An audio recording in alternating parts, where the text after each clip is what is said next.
자, 파란 양님 감사드리고요. 자, 오늘 한동훈이 그 읍소를 냈습니다. 읍소를. 그 이야기부터 한번 해가지고 이제 지고 있는 자들의 특색을 한번 설명을 좀 해드릴 텐데, 첫 번째 이종섭이 나 호주 대사 안 해? 야, 사실 나는 요거는 지금 저 이종섭이가 이제 사의를 표명하고 대통령이 윤석열이가 요거를 이제 허락했다 이런 건데, 얘 원래 지금 그 이야기 했었죠. 외교부 장관한테 사의를 표명했다. 네. 야, 사실 이게 윤석열의 뜻이라고 생각은 안 들고요. 이종섭 본인이 결정한 것 같다는 느낌이 들었어요. 근데 보통 이제 평소에 이종섭의 스타일이나 태도를 보면 저는 저것도 그러니까 윤석열이 직접 이렇게 해임을 하면 자기가 잘못했다는 걸 인정하는 꼴이 되니까 이종섭이 사의를 표명하고 뭐 윤석열이 어쩔 수 없이 뭐 네 뜻이 그렇다면 뭐 이 정도로 지금 정리하려고 하는 거 아닌가 그렇게 생각했거든요. 근데 저는 약간 생각이 다른 게 지금 이종섭을 호주로 빼내고 이 모든 것을 생각을 한 게 윤석열이라고 생각하는데 이종섭이 윤석열한테 사임하겠다고 바로 이야기하지 못하고 외교부에 먼저 이야기를 한 다음에 언론에 흘려요. 그리고 윤석열이 사임을 받지 않을 수 없게끔 만들지 않았느냐 하는 뭐 생각이 그렇게도 들더라고요. 생각이 되는데, 이러면 윤석열 입장에 살 떨리지. 왜냐? 호주 대사 사임하는 걸로 끝날 문제가 아니잖아. 그렇죠. 아, 그리고 달리 말해서 자기가 진 죄가 없으면 왜 사임을 해? 아, 그렇잖아. 거기다가 윤석열이 이종섭을 호주로 보낸 이유 자체가 그렇지. 그러니까 이종섭이라는 그 인물의 캐릭터가 불안해서라고 하더라고요. 그러니까는 굉장히 심지가 곧고 단단하지 못하다는 평이 많은데 그 자기가 수사를 받는 과정에서 어떤 말이 나올지 모르는 캐릭터다. 이제 이런 판단 때문에 어쩔 수 없이 호주로 보냈다 그런 이야기가 있거든요. 그러니까 저번에 한동훈이가 이종섭 들어오라고 했다. 뭐 황상무상무 사퇴했다. 그러면서 이게 다 끝난 것처럼 이야기했잖아요. 네. 원래 윤석열 대가리 속에는 그런 게 있는 거예요. 한 번 지고 들어가면 계속 진다. 그러니까 사퇴로 끝날 문제가 아니고 이제는 수사를 받아야 되는 상황인데, 공수처는 지금 이종섭 하위 단계 사람들을 지금 조사를 하고 있는 거잖아요. 이종섭이는 한참 머물러 있어야 되고, 투표판으로 보면 국민의힘이 엄청 몰리고 있다는 뜻인데, 이따가 나올 다른 이야기도 똑같아요. 뭐냐면 쟤네들은 사의를 표명하고 사과를 하는 게 자기 지지층한테 하는 이야기예요. 그러니까 국민한테 하는 게 아니라, 여러분 부끄러워도 이렇게 해서 사태가 대충 해결됐으니 투표장에 나오세요를 하고 말하고 싶은 거예요. 근데 사실은 국민 전체를 보면 이종섭이는 사퇴하는 걸로 끝나는 문제가 아니지. 그렇죠. 우리 쪽엔 그렇게 이야기할 수 있는 거라고. 야, 너 뭘 잘못했길래 사퇴를 하는 거냐? 잘못한 건 인정하는 거지. 이렇게 될 수밖에 없기 때문에 이종섭이 사퇴하는 거는 이제 시작이다. 이렇게 그렇죠. 보시면 될 것 같습니다. 그렇게까지 만들기 위해서 없던 공관장 회의, 원래는 그 전에는 화상회의로 했던 공관장 회의를 불러들여서까지 판을 만들어주고, 이종섭이 유리멘탈이라는 거예요. 예. 이렇게 몰아가는 걸 전혀 견뎌낼 수가 없기 때문에 이게 이종섭이 호주에 있으면서도 본인은 이종섭 선에서 마무리시킬 수도 있다는 두려움이 있었을 거예요. 예. 그러니까 호주에 있으면서도 아무도 연락이 안 됐다고 하잖아요. 그러니까 그 두려웠겠죠. 며칠 동안 아무도 본 사람도 없고 연락이 된 사람도 없다고 하지 않습니까? 자, 다음에 한 명 더 있어요. 이수정. 대판단이 875원이야라고 했던 이수정. 제가 잠시 이성을 잃고 실수했습니다. 사죄드립니다. 이게 지금 현실적으로 그 이제 지역구들의 그 여론조사가 발표되고 까이니까 지금 얘네들이 이런 짓 하고 있는 거예요. 저 이수정을 저 한동훈이가 뭐라 그랬어? 이수정 선거 안 나와도 잘 먹고 잘 사는 사람인데 당신들을 위해서 나왔다 그랬잖아요. 이런데 안 나와도 이런데 안 나와도 잘 먹고 잘 살 수 있는 사람입니다. 여러분을 위해 나왔습니다. 이렇게 이야기했죠. 그러니까 어떻게 보면 이수정을 어떻게 수원이라고 하는 것이 민주당의 완전 텃밭에 가까워서 예. 국민의힘이 꽂았는데 연일 끝날 듯하던 대판 논쟁을 다시 시작시킨 장관이, 사실은 이수정은 봐봐, 대파도 1번이네? 그런 느낌 아니야? 아 저거 1번이 아니에요라는 뜻인가요? 저건 X로 해가지고. 아니 저 시그널은 뭐냐면 빨간색은 아니에요 이런 뜻이겠죠. 그러니까 여기서 끝냈어야 됐는데 어제 다시 저런 영상을 다시 한번 올렸다가 내리면서 정말 총극을 빚었죠. 더 네. 창피만 표창장 하고. 받을만 합니다. 예. 그러니까 저런 인간들이 그런 거고요. 그 장윤선 기자랑 시장을 갔는데요. 전통 시장 상인 앞에서 마트에선 저녁에 싸게 팔더라. 그러니까 그거지 이수정 하고 싶은 말이 그거 아니야? 마트에서 싸게 사가지고 전통시장에서 팔아라 이런 얘기야? 그러니까 정신 못 차렸어요. 지금 서울에 집이 4채 가지고 있는 사람 아니에요. 그렇죠. 예. 그러니까 저런 사람들은 도대체 팥값이 왜 살림살이에 영향을 미치는지에 대해서 이해를 못하는 거죠. 아니, 그리고 장윤성 기자의 저 표정을 보세요. 계속해서 난감해하고 있지 않습니까? 여기를 데려간 부터가 잘못이었죠. 예. 이런 상황이고요. 그러니까 저런 사람들 입장에서는 지금 선거에 이기려면 뭐든지 하겠다는 거예요. 사죄, 사퇴, 자해도 할 가능성이 있어. 그리고 이따가 이야기 나오겠지만 어떤 공작이 들어올지 몰라요. 긴장이 끈은 늦추지 말되 지지층에 사기는 살아서 투표 동료합시다 이렇게 말씀드리고요. 하이라이트는 한동훈이죠. 읍소 들어간 한동훈. 국민의 용서를 구하는 마음으로 뭐 예를 들면 우리가 잘못했다 이런 이야기 하는 거예요. 예, 예. 이렇게 한다고 민심이 돌아설까요? 그러니까 저 워딩도 굉장히 그러니까 잘못된 거죠. 국민의 용서를 구하는 마음이다. 얼마나 비겁합니까? 잘못했습니다 하면 되는 거예요. 그러니까 뭘 잘못했는지도 말하지 않고. 그러니까 지금은 한동훈 위원장의 유치가 있기 때문에 그냥 상징적으로 국민 여러분 그동안 저희가 부족했습니다. 잘못했습니다. 용서해 주십시오. 이렇게 이야기하면 되는 거예요. 국민의 용서를 구하는 마음입니다. 그 마음이 뭔데? 돌려서 그러니까 이야기하는 거네. 끝까지 비겁하게 그러니까 자기 잘못을 인정을 못 하는 거예요. 예. 국민의 용서를 구하는 마음으로 진심을 담아서 정치 쇄신의 약속을 드린다. 저희부터 달라지겠습니다. 뭐 이런 이야기를 하고 있는 거거든요. 근데 이미 이런 이야기가 나왔다라고 하는 거는 대세는 결정됐다는 뜻이에요. 한동훈 같은 캐릭터가 아까도 말씀하셨지만 사과할 캐릭터예요. 저것도 아까 제가 말씀드린 것처럼 자기 지지층에 호소하는 거예요. 그러니까 민주당 찍을 사람들이나 일반 국민한테 말을 하는 게 아니고 투표장에 나가기 싫은 국민의힘 지지자들한테 하는 말이에요. 그러니까 다음 주 한 수요일이나 목요일쯤에 큰절 한번 할 텐데 한동훈이. 그렇죠. 그러니까 그 큰절 하기 전에 밑자락 가는 거예요. 큰절 하기 전에 얘는 예, 구두부터 예. 벗어요. 신발부터. 내려와. 왜냐? 굽이 높은 신발을 신고 인사를 하면 일어서지를 못합니다. 아 그래요? 아, 그거 왜 안 그 해봐요. 저번에 한동훈이가 갑자기 신발 벗고 예, 절했잖아요. 예, 예. 그게 그 이유 때문에 그래. 아 그렇구나. 각도 때문에 여성분들이 하이힐 신고 절하면 일어설 수 있어요? 저는 뭐 굽 있는 걸 신어본 적이 없으니까. 부축을 받아야지 양쪽에. 그럼 아래 것들이 도와주면 되잖아요. 그러니까 우리가 지금 계속해서 여론조사를 방송마다 내보내고 있는데 예. 지금 판세는 대충 이렇습니다. 그러니까 저는 솔직히 말씀드리면 우리들 마음속에는 지금하고 똑같을 수 있는 의석은 국민의힘한테 주면 안 된다 이런 거고 만약에 전체적으로 판세를 봤을 때 민주당한테 상황이 매우 안 좋다라고 하면 우리 솔직히 말해 절망적일 거라고 생각이 들어요. 근데 저는 투표 날만 기다려지는 그런 분위기이긴 한데 극 조심하고 투표를 우리가 독려를 해야 되겠지만 현재 판세를 제가 한번 정리를 한번 해봤어요. 대략 설명해 드릴게요. 여론조사 안 나오는 데 많아요. 예. 경북 같은 데는 안 나옵니다. 그럴 다 것 저쪽 이기니까. 지금 경북 여론조사 나온 게 딱 하나밖에 없어. 아니 두 개. 지금 여론조사 까인 곳 중에 민주당이 이기는 곳이 94개. 국민의힘이 이기는 곳이 40개입니다. 더블 스코어가 넘어요. 예. 민주당이 그러니까 부울경 있죠. 부산, 울산, 경남에서 11개 지역구를 앞서고 있어요. 11개. 충청도에서 국민의힘이 7개, 민주당이 14개. 충청도에서 예. 더블 스코어예요. 수도권에서 국민의힘이 앞서는 곳은 7개밖에 안 돼요. 그 많은 의석 중에 7개. 강원도 8개 중에 민주당이 지금 3개를 앞서고 있습니다. 그러면 호남하고 물론 그 이야기는 있어요. 영남의 표가 민주당 충청, 호남, 강원, 제주 합친 거하고 똑같다고 의석이 예, 거의 똑같다고. 그렇다 보니까 저렇게 나올 수밖에 없어요. 그러니까 그러면 이제 합계를 말씀해 주셔야죠. 지금 암산이 안 돼가지고 들으면서도 지금 이렇게 숫자 받아 적기 합계 이야기했잖아. 지금 나오고 있는 지역구 중에 민주당 네. 94개, 국민의힘 40개가 앞서고 있다. 아. 이렇게 판세가 이렇다 보니까 이럴 때는 우리가 어마어마하게 몰아쳐야 돼요. 더 간절한 마음으로. 근데 얘네들이 사과한다고 돼요? 이미 뱉은 말이 있는데 그 그지 같은 말 한번 볼게요. 일단 첫 번째. 인요한 김건희 문제 지나간 일이다.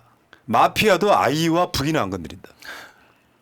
최근에 한 말입니다. 근데 3월 29일 날 오늘 인요한 씨는 말할 때마다 그 전제가 자기가 뭔가 미국 사람인 척 하려고 하더라고요. 그러니까 저 사람이 사실 외모는 미국 사람이지만 순천에서 태어나가지고 미국에 몇 년 유학 갔다 온 시간을 빼면은 대부분은 한국에서 살았잖아요. 맞아요. 그러니까 미국 정치나 그 서양 문화에 대해서 거의 뭐 아는 게 우리랑 비슷하다고 봐도 됩니다. 야. 근데 굉장히 서양에 대해서 잘 아는 것처럼 그러니까. 미국 정치에 잘 아는 것처럼 그렇게 밑자락을 까는데 좀 가소롭죠. 김건희 문제는 현재 진행형이죠. 공범들이 재판받고 예. 있으니까. 뭘 지나간 일이야 인간아. 이런 표현이 도움이 될까요? 그리고 아이와 부인은 안 건드린다 그랬는데 근데 조민 씨는 무엇이며 그러니까. 그 이재명 그 김혜경 여사. 네. 김혜경 그렇죠. 여사는 뭐 무엇이며 그 설명을 해야 될 거 아닙니까? 네. 그러니까 얘네들이 이런 멘탈 갖고 있어 안 되는 거예요. 콩짝이 안 맞아. 뭐 종북 현수만 걸어라 했다가 뭐 내리지 말라 했다 이런 식으로 지고 있는 사람들의 모습이에요. 저 사람은 그런 느낌인 것 같습니다. 김건희 문제에 대해서 보수층들이 더 부끄러워한다는 이야기에 대한 답 같아요. 자, 그다음에 지금 막말로 논란이 되고 있는 사람들 대표적인 사람들 한번 볼게요. 난교예찬, 장해찬 얘가 지금 무소속으로 가긴 했지만 국민의힘이잖아요. 예찬이가 요즘 빨간색 옷 입고 다니더라고요. 네. 다음에 이또 히로부미는 잘 키운 인재라는 성일정. 5.18 민주화운동 북한 개입했다라고 말하는 그거 알아봐야 된다고 말했던 도태우 또 탈당을 했습니다. 출마했죠 또 무소속으로. 네. 그다음에 정승현 반일은 피해의식이다라고 말하고 저 조수현 조선보다 일제강점기가 더 낫더라. 진짜 대단하네요. 그냥 저런 애들은 뭐냐면 한국말 잘하는 일본인. 아. 그리고 한동훈 본인이 더 문제죠. 정치를 개같이 하는 게 문제다. 씨발 진짜. 야 역시 새날방송이요. 극한의 윤석열에 대한 미움이 생기면 윤석열한테 욕해버리잖아요. 네. 똑같은 거예요. 근데 저는 저 언론이 그 한동훈 정말 싫어한다는 게 티가 났던 게 정치 개같이 하는 게 문제라고 그 워딩 그대로 써주니까 별거 아닌 것 같은데 저걸 X로 표시하니까 엄청난 욕처럼 들리는 거예요. 어떻게 정치 X 같이 하는 게 문제라고 처음에 나왔었잖아요. 그러니까 상상을 하게 되는 거예요. X가 과연 뭘까? 정치. 지읒일까? 기억일까? 그러니까 저게 개가치가 오히려 순화된 것 같고 네. 저 잣가치라고 말한 거 아니야? 그러니까 제일 먼저 그 생각을 하게 되죠. 대부분은. 정치를 개같이 하는 사람이 문제인 거지 정치 자체는 죄가 없습니다. 너한테 하고 싶은 말이잖아. 니들이 정치를 못 해가지고 지금 완전 심판받게 생겼는데 네가 할 말이야 그게? 야 무슨 국회 같은 데 와가지고 뭐 하면 민주당은요 뭐 이재명은요 했던 저 자가 지금에 와서 정치를 개같이 하는 사람이 문제인 거지 정치 자체는 죄가 없다. 니들이 나라를 망쳐놓고 있잖아. 그러니까 저 장면에서 또 하나 지적하고 싶은 게 한동훈은 진짜 이렇게 자뻑이라고 해야 됩니까? 연예인병이 너무 심각한 것 같아요. 저 지금 입고 있는 옷을 보세요. 자기가 무슨 연예인입니까? 아니 다른 후보들하고 유니폼을 같이 맞추든지 최소한 맞추려고 하는 척이라도 해야 될 거 아닙니까? 자기 혼자서 무슨 스타나 되는 것처럼 튀려고 저런 식으로 막 캐주얼한 걸 입고 나오는 게 과연 당한테 도움이 되는 겁니까? 저거를 그게? 이름하여 연예인병이라고 해요. 진짜 심각하게 아픈 관종. 거예요. 사실 선거운동부에 그렇게 멋있진 않지. 예. 아니 그 야구 잠바 그것도 다른 사람은 여기 빨간색이고 팔이 하얀색이잖아요. 쟤만 까만색이에요. 예, 넘어가시고요. 이건 부수적인 문제잖아 지금. 근데 너무 꼴 보기 싫잖아. 너무 진짜. 까고 싶어. 아 그게 아니라 우리 패널들은 이게 문제야. 지금 이거 엄청나게 깔 문제인데 지금 저 옷 갖고 이야기할 때야 지금 문제는 저게 민주당이 정확하게 간파를 했어요. 설명해 드릴게요. 정치를 개같이 한다는 막말에 대응을 자제하겠다. 지금 김민석 의원이 지역구가 여의도다 보니까 상황실장을 하고 있는 상황이라 가장 요즘에 언론 대응을 많이 하고 있는 거예요. 근데 민주당이 같이 대응해 버리잖아요. 네. 그럼 정치 혐오가 더 깊어져요. 그렇죠. 똑같은 그러니까 사람들 중도라든지 이런 사람들이 네. 투표장에 안 나오게 만든 효과 때문에 민주당은 대응을 자제하겠다라고 나가고 잘하고 있는 거예요. 저쪽을 완전히 선거의 흙탕물로 만들고 싶은 거죠. 또 다른 당 대응도 한번 볼게요. 돼지 눈에는 돼지가 보이고 부처 눈에는 부처가 보인다며 귀를 씻고 한 위원장의 발언은 안 들은 걸로 하겠다. 수준 낮은 애들 어떨 네. 수 없는 거고 신당식. 제일 세게 나왔던 건 이제 여기 조국 혁신당이고 제일 세게 나왔던 건 개혁신당입니다. 한번 읽어봐요. 굳이 이야기하자면은 지금 대한민국 정치에서 정치를 가장 개같이 하고 있는 건 윤석열 대통령과 김건희 여사 아닙니까? 저건 사실 천하람 후보가 맞는 대응이죠. 그러니까 자기한테 표를 줄 사람들은 저런 센 말을 기다리는 사람들이기 때문에 자기가 표를 얻으려면은 저렇게 이야기를 해야죠. 더 이상의 논평은 저 천하람의 말로 가름하겠습니다. 네. 개가 차고 있는 건 니들이다. 그러니까 이번에 이준석은 안 되더라도 천하람은 될 가능성이 있거든요. 그러네. 예. 천하람 2번이죠. 예. 1회 2번. 자 다음에 어쨌건 근데 그 한동훈이가 그렇게 막말을 하기 전에 바로 요즘에 연일 그 얘기하고 있거든요. 국민의 눈높이에 맞게 말해야 된다. 그러니까 지가 개같이 이야기해버리는 거예요. 그러니까 지가 보기에는 국민의 눈높이가 그 정도인 거죠. 아 근데 좀 더 정확히 말하면요. 이거는 개라고 하는 동물이 이렇게 어떻게 보면 김건희 디스하는 느낌이에요. 김건희는 지금 개식용 그거 자기 아젠다가 하나 있었잖아. 아, 근데 개라는 말을 꺼낸 순간 실패한 거예요. 그럼. 개같이 개보다 못하게 개보다 더하게 어떤 말을 해도 개라는 동물을 꺼내는 순간 표현 자체를 실패한 겁니다. 맞죠. 예. 아 개를 욕할 건 못 되고요. 네. 옛날에 소위 말하면 한 조선시대 즈음에 똥개들 이야기한 거예요. 그게 정말 하찮은 존재 이런 개념이고요. 어쨌건 자기 스스로가 지금 막말을 해서 논란이 되고 있는 거죠. 그러면 국민의힘의 그 후보들 어떤 생각을 하겠어요? 선거만 끝나고 보자 이 새끼야 이런 느낌 들 거 그렇겠죠. 아니에요. 네. 뭐 지가 그렇게 뭐 잘났다고. 자 그러면서 이제 어제 이제 뭐 저 2조 심판 이런 얘기가 있었죠. 2조 심판이 민생이고 범죄자를 치워버릴 것이다 이렇게 얘기하는데 야 니들이 억지로 기소하고 그 전에 억지로 수사해가지고 일종의 피의자 만들어 놓으면 범죄자라고 하는 것들에 대해서 조국 기준으로 한동훈을 털면 더 심할 놈들이 그러니까요. 이재명 기준으로 윤석열을 털면 더 심할 놈들이 범죄자들 치워버릴 것 수사권 남용했던 거 아니야.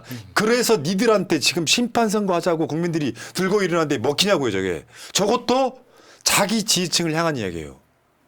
자 지금 여러분들이 투표장 안 나오면 이재명 조국이 지금 대한민국을 장악한다. 실수 장악이라는 표현을 썼어.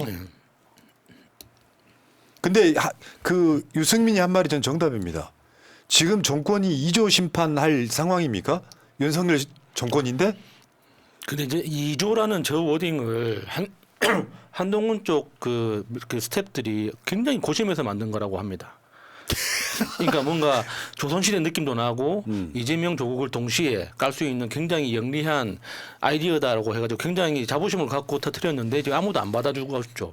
중도심이 지금 어떤 여론조사에서는 30대 70으로 기울어져 있어요. 민주당 쪽으로.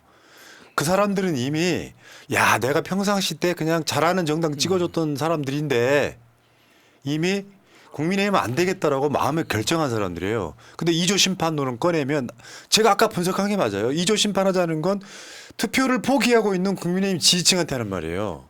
여러분들 우리가 좀 마음에 안 드셔도 이재명 조국 심판합시다라고 주장을 하고 있는 거예요. 그럼 중도층이 오겠냐고. 비유신 이런 소리 나오죠. 근데 사실 지금 유승민은 자기 몸값 높이는 일을 하고 있는 거죠. 예. 그러니까 어차피 이번 선거에서 국민의힘이 이길 리는 없다는 걸 확실히 아니까 이게 SOS 요청을 했는데도 못 들은 척하고 있지 않습니까? 이번에 선거가 끝나야지 자기 몸값이 올라가는 타이밍이 온다는 걸 알고 있잖아요. 그런데 이 상황에서 본질로 가야 돼요. 본질로. 우리가 방송을 하면서 계속 이야기했던 게 있습니다. 결국 경제 민생이라고. 내가 체감하는 거 있잖아요. 아 새끼들 뭐 저 찍어줬더니 실제로 자영업자분들 정말 환장하겠다는 상황이거든요. 그렇죠. 지금 국밥 한 그릇에 15,000원을 하고 있습니다. 근데 그 분석해 놓은 게 하나 있어요. 그러니까 물가 민생 이야기를 같은 기간 내에 한동훈이 꺼낸 그 단어가 민생 3번밖에 없었답니다. 물가 민생이. 예. 이재명 대표는 10번이 넘었다는 거예요.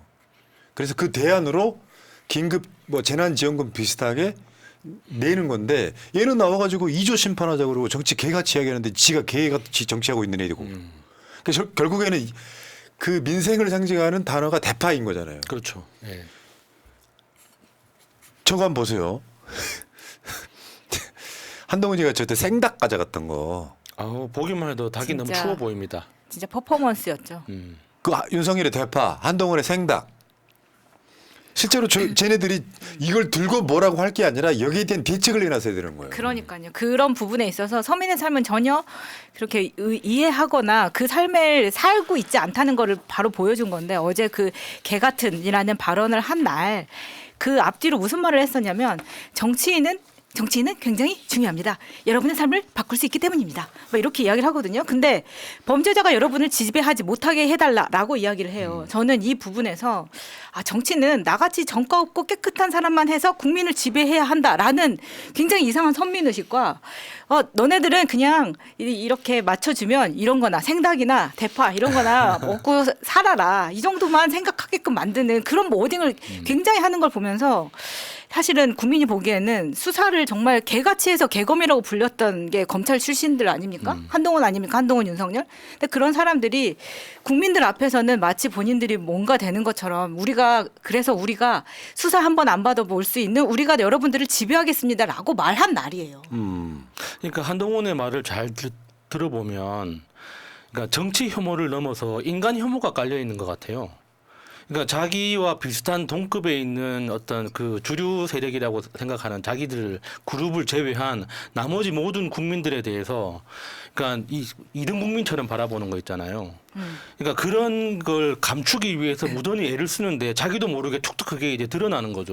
그리고 그렇게 치면은 바로 이 전날 범죄자 박근혜한테 가서 굽신거린 게 한동훈 아닙니까? 맞죠. 그러니까 저거는 그냥 이제 국민들은 알죠. 뭐 잘못했습니다 이야기하고 별줄이 다 해봐야 선거 끝나고 자신들이 이기면 국민을 완전히 독재로 지배하려 들 겁니다. 특히 이제 반대하는 야당이나 국민들한테는 어마어마한 그런 상황들이 벌어질 테니까 우리들의 입장에선 섞지 말아야 되고요. 저 말은 다시 말씀드리지만 이 섹션의 정리는 딱 그거예요. 자기 지지층들한테 투표장에 나오세요 하지만 저는 이미 대선이 기울었다. 네. 우리가 투표 동료를 얼마나 하느냐가 남아있을 뿐이에요. 그러니까 뭐 이제 이런 이야기를 드리면은 뭐 방심하는 만에 이렇게 얘기하실지 모르겠는데 방심하는 문제가 아니고요. 윤석열 한동훈에 대한 극한의 어떤 분노. 이게 지금 그 여론조사로 나타나고 있는 거 아니에요? 예. 그러니까 우리는 사기를 드높여가지고 한 명이라도 더 투표장에 나가게끔 만들면 돼요. 그래서 이 정권 빨리 끝내야 됩니다. 다시 말씀드려요. 저번 총선 때처럼 국민의힘 계열이 103석을 가져가면 투표한 의미가 없어요. 솔직히 말씀드리면. 그렇죠. 예. 똑같을 거니까 지금이랑. 민주당 법만 들고 네. 윤석열 거부권 행사하고 왔다 갔다 할 예, 거니까. 예. 그러니까 우리 주장은 간절함으로 150석을 훨씬 넘어야 된다고 생각하는 거예요. 그러니까 국민의힘 101석이 왜 중요하냐면 국민의힘을 그 지지하는 극우 유튜버들 있죠. 그 사람들도 이미 인식하고 있습니다. 그러니까 이미 그쪽에서는 뭐 120석, 150석 다 필요 없다. 101석만 지키자. 그러니까 멍청한 애들을 데리고 150석 넘겨봤자 아무 의미가 없으니까 똘똘한 사람 101명만 딱 찍어가지고 그렇게 똘똘 뭉치면 윤석열 지킬 수 있다 이렇게 이야기를 하거든요. 자, 뭐 그렇게까지 뭐 그거보다 중요한 거는 어쨌든 간에 이렇게 되겠죠. 총선을 끝나고 만약에 국민의힘이 이기는 상황이 오면 뭐 과반은 못하더라도 한 세라도 많은 상황이 오면 국회의장 가져갈 거고요. 그러면 이제 뭐 저쪽에서 어마어마한 짓들을 해야 될 거예요. 이재명 대표에 대한 재판 막 일사천리로 진행할 거예요. 우리가 그거 막아내야 되는 거고 민주당이 압승을 하게 되면 그때부터는 언론이 이제 일제히 윤석열 심판으로 돌아설 거예요. 대한민국에서 가장 느리게 가는 세상의 기회주의자들이 언론입니다. 그 분위기를 만들었으면 좋겠습니다. 자, 이 이야기는 여기까지 하시고 파란 양님 감사드리고요. 광휘님 고맙습니다. 오늘도 난님 875일짜리 어렴풋이 올해 10월 달이 10월 1일이 875일이랍니다. 윤석열. 그러니까 875원하고 똑같은 개념인데 일 것 같다는 계산이 나오네요. 이 정권 확실히 보내고 싶은 우리 민주 시민분들의 염원이 모여 이번 총선 확실히 압승합니다. 그리고 이재명 대통령 만들고 민주당 50년 정권 만들어 봅시다. 아자 하셨고요. 카사노바 지조님 오랜만이네요. 잠시 바람 따라 구름 따라 발길 가는 대로 정신없이 헤매고 있다가 이제서야 왔네요. 그 어렵고 힘든 길에 사랑스러운 마차 곤주와 함께 가보려고 합니다. 고생하셨습니다. 그 길이 고난과 가시밭길이 될지언정 그대와 함께 가보려고 합니다. 그런 그댈 내 삶이 닿는 그날까지 사랑합니다. 하지마. 자, 리틀 DJ님 감사드립니다. 기다려 봄님 총선 이기고 제 7공화국 가자 하셨습니다. 감사합니다. 땡큐. 자, 다음 주제로 가겠습니다.